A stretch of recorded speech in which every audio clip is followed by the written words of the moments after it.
Episode 10, Radiator Hoses and Water Pump Belt.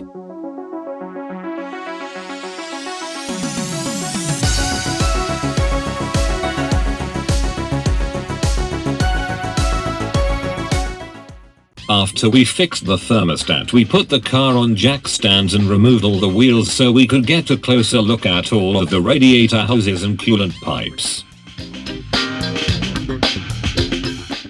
Note that the FIERTO has specific jack points as illustrated in this diagram.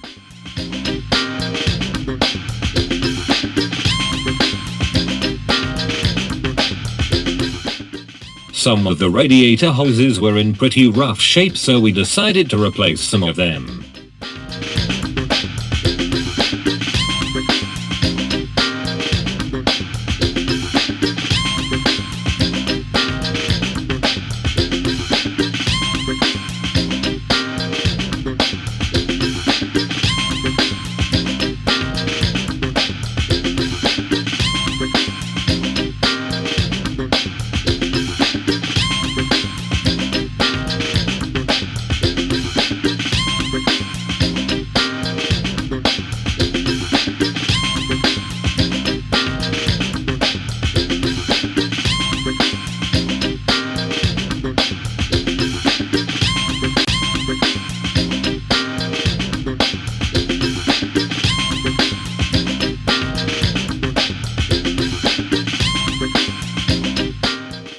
While inspecting the radiator hoses, we took a closer look at the water pump and discovered a shredded belt, so we replaced that too. Importantly, we are not showing how to bleed the coolant system as we are not sure we did it right. There are multiple ways to do this and it's finicky at best. We were more concerned at this point that the system didn't show any obvious leaks, and we were successful at achieving this.